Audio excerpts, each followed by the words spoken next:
Behind the Crime Scene with Gina Osborn. Watch the news on any given day. Shootings, assaults, and reports of senseless violence targeting unsuspecting and unprepared victims lead the headlines.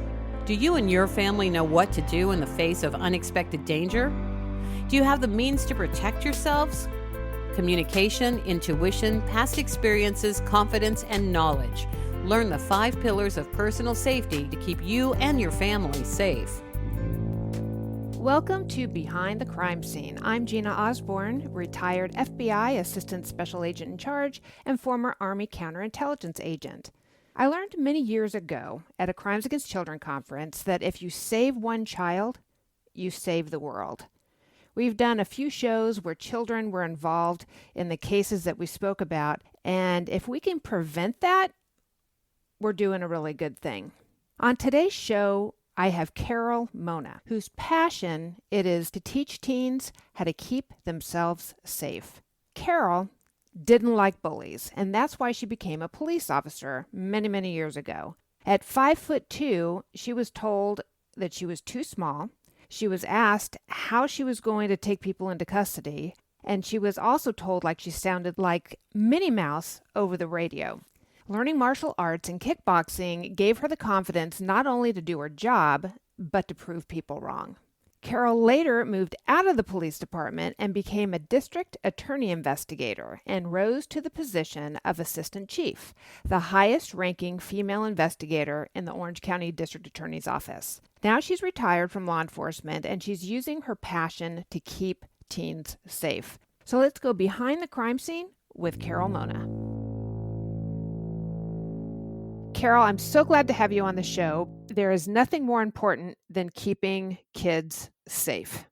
Thank you, Gina. Great to be here. I'm honored. We both worked Crimes Against Children in our careers, and I think it's so important to do an episode on this podcast to help teenagers be more safe in their environment. You are an expert, and I just wanted to get your thoughts on how do we go about doing this?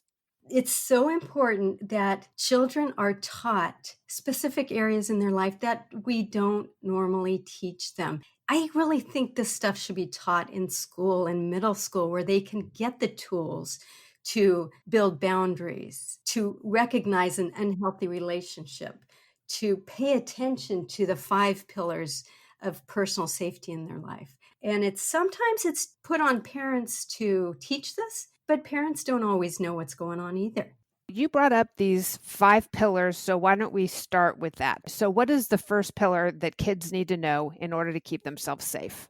Our communication, how we communicate with one another and how we communicate with ourselves. When I was younger, I was quiet. I would not speak up for myself. So when somebody would do something or say something to me, I would not speak up. I did not have a voice. I just wasn't taught what to do or say. So if somebody says or does something to me or against me, I would just be quiet. And being quiet almost gives the other person permission to continue on what they're doing. So how we communicate is extremely important. That's my first pillar. I remember one time I was at the movie theater and some creep sat down next to me. I was probably, 16 or 17 years old. He just kept leaning into me. I mean, there were empty seats throughout the entire movie theater. And yet this guy just decided he was going to sit down next to me and lean into me and started to think that he could touch me. Here we are in the middle of the movie theater. And this was probably his tactic where you're supposed to be quiet in the movies. But I yelled out, "Get away from me." And you should have seen this guy run out of the movie theater. That's awesome. That's exactly what I mean. You were taught that boundary. And at a young age, at 16, a lot of teens do not have that confidence in how they communicate or feel good to do that because we're taught as young ladies to, be nice, be polite. Our elders are right all the time. Well, they're not right all the time. So that's a great example. And I have a 1,000 other examples as well when I started working at 16 years old, and my boss wanted to have a relationship with me. And in order to keep my job, I was supposed to have a relationship with him. Well, I didn't say anything. I just didn't show back up to work. But that is another example. So it's making sure you have a voice and you use your voice, whether you're being polite or not. When someone is infringing on your personal space or when someone is trying to put their hands on you, it's not okay. And you have permission to use your voice. Of course, and those are boundaries that were taught, hopefully taught at a young age. And it's so important to instill those boundaries with our children. Intuition is another one of the pillars. Why don't you tell us about that? Intuition. We are all born with this gut feeling, seventh sense. It's working 24 hours a day, 7 days a week. It's our intuition. But as we get older, we start ignoring our intuition. Listening to that gut feeling, our intuition is always right. It's always right. So listening to it can prevent a violent act. It can prevent something occurring in the future. Have you ever walked into a store and got a bad vibe on somebody? So a quick example. I was in our local market. I actually watched this guy pick up a frozen meal. He bent down on one knee, and as he's pretending like he's looking at the frozen meal, he turns his head, and over his shoulder, he's trying to look up this girl's skirt who's has his back to him, and she's leaning over where she's also looking into the frozen section.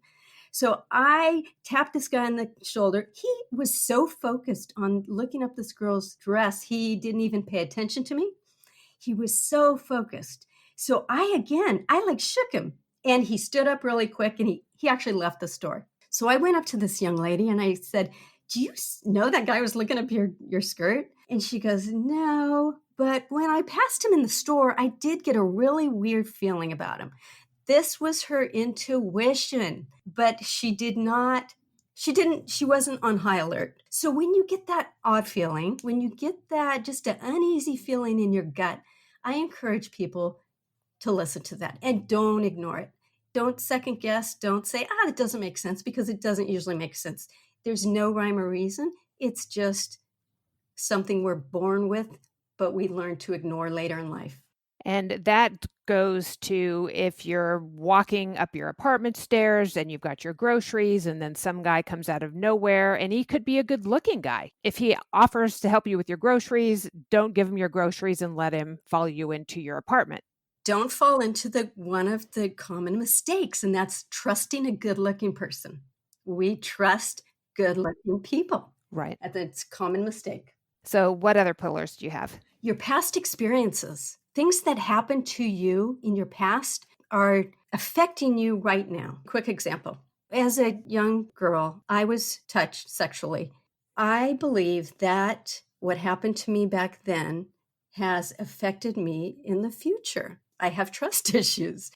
That's an extreme example. I also give the example of, if you open the door to somebody and you don't know who's on the other end and they throw a bucket of water in your face, are you ever going to open the door again if you don't know who's on the other side? No, you're not going to do that. You're going to learn from your mistakes. You're going to carry over what happened before to what is going on right now. So your past experiences, I just touch on this a little bit, but sometimes there's deeper work needed, and it's not something that could be solved in just a few hours at a time.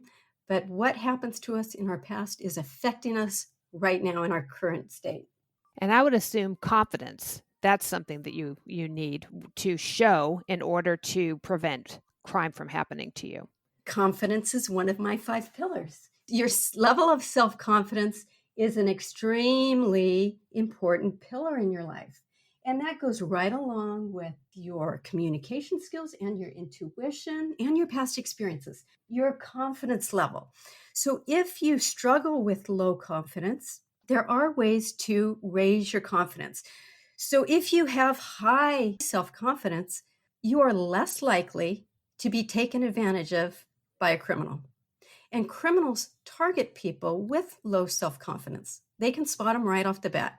So the higher level of self-confidence you have, the more likely you're willing to speak up, more likely you're willing to listen to that intuition, and be more self-aware on how your past is affecting your current state.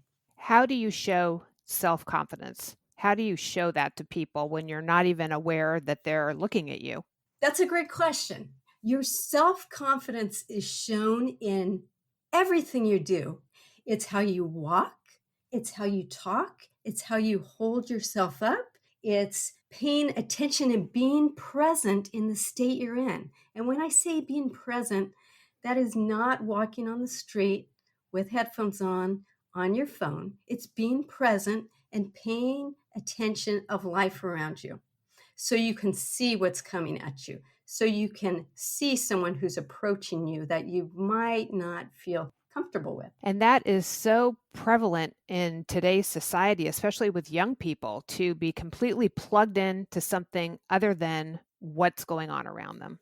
Gina, it's a struggle. Trust me, I have a 15-year-old. It is a struggle, and it's very different than when I was growing up. Everything is so at their fingertips.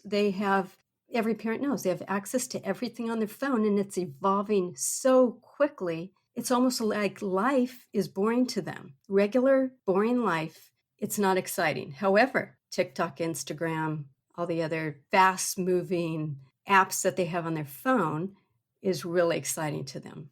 So it's a struggle. And I do feel for parents that with teenagers right now, because it's tough and it's evolving so quickly and it's hard to keep up with it, especially older parents like me. So what's your last pillar? Knowledge of criminal tactics and knowledge of crimes that are happening in your area. So important. If I have heard in my area there's burglaries going around, home burglaries, I'm not going to leave the house with the door unlocked. That's another common mistake people make. Is it's so simple, but it's so important. There's been so many murders happen just because people are leaving their doors unlocked or their windows open. Common mistake, locking your windows and doors. Knowledge of criminal tactics. So a big one now is online. There are so many scams going online that people need to be aware of those crimes going on. And what do those look like? There are so many types. There's romance scams. There's government scams where someone's telling you you're going to be arrested if you don't send money or some other do this, or usually if they're saying do this or this is going to happen, it's a scam. But the scammers are getting so much more sophisticated and it's hard to see if it is a scam. So we just got to educate ourselves and try and stay one step ahead. When you go online and you get a message or a text and something, just again, going back to your intuition, something doesn't feel quite right, just don't click on that. It could compromise your whole system. Paying attention of your intuition again. Online is a very, very risky place for teenagers. After 10 o'clock in their bedroom with their phones can be a very, very dangerous place for a teenager. So between the grooming that happens, between the porn that's out there, it could just be a dangerous place for a teenager. It's like inviting a predator into your kid's room if you let them have their digital devices to themselves while you're not around as a parent. Exactly. And the parent is usually sleeping. I would just encourage parents to educate themselves on the internet. And there's just so much out there to be aware of. If you are a parent and you're leaving your teenager with their digital devices by themselves in their room without any supervision, it's pretty much letting them go to a nightclub or letting them go somewhere with no supervision whatsoever, because the internet is a dangerous place. Absolutely. You of all people know that is exactly right. I would encourage parents to either have them turn their kids' phones in or put some kind of device on where you can actually see what's going on. I try to give my child the benefit of the doubt. However, their brains are not capable of turning it off or seeing the damaging stuff that's out there online. between the violent porn, the really deranged stuff that's out there. And it's so different. This is stuff that I used to work as a sexual assault investigator, but now it's right here in front of everyone's face. So much instant access if someone was curious about it. Just super important for parents to realize it's going on and tackle some way to deal with it. And what do you say to parents who don't want to, quote unquote, spy on their kids with spyware or checking their phones to see what they're doing? I would tell them, I would just quote a story about a 4.0 student, great kid, was groomed, got a passport to meet her online groomer without mom knowing this. Thank God mom heard a talk about human trafficking and grooming online, and she actually confronted her daughter and she told her about what she had heard. And the daughter started crying and said she brought out the passport and said she was ready to go the next morning to meet her abuser. She didn't know he was an abuser, but meet this guy. The next morning, she was going to be on a plane to another country. It can happen to any teenager, so don't think it can't happen to you. The National Center for Missing and Exploited Children is a great resource for parents to learn about how to talk to their kids, how to deal with digital devices, how to deal with cyberbullying, so many different things. There are videos. They have different ages that, if your kid's 8 or 9 or 10, you can go over here. If you've got a teenager, you can go over here. But I think the best advice that I saw on that website, again, it's National Center for Missing and Exploited Children, was before you give your kid a phone or a digital device, you have a contract with them and you lay out the rules before you hand over the phone. And the kids are stuck because they either agree to the rules or they don't get a phone. So, making part of take the phone and leave it in the kitchen or hand it over to the parent before you go to sleep. I think it's so important to have rules when it comes to this to keep the kids safe. Absolutely. And it's important to follow through with the contract. If they break it, follow through with it. Better yet, before you give that child a phone, make sure they have the training. Make sure we don't just give the keys to a kid to drive a car. There's so much training. Make sure they have processes in place. Make sure that they're following the rules. And if they break a rule, make sure you enforce the ramifications. Another thing that is a huge issue right now is cyberbullying.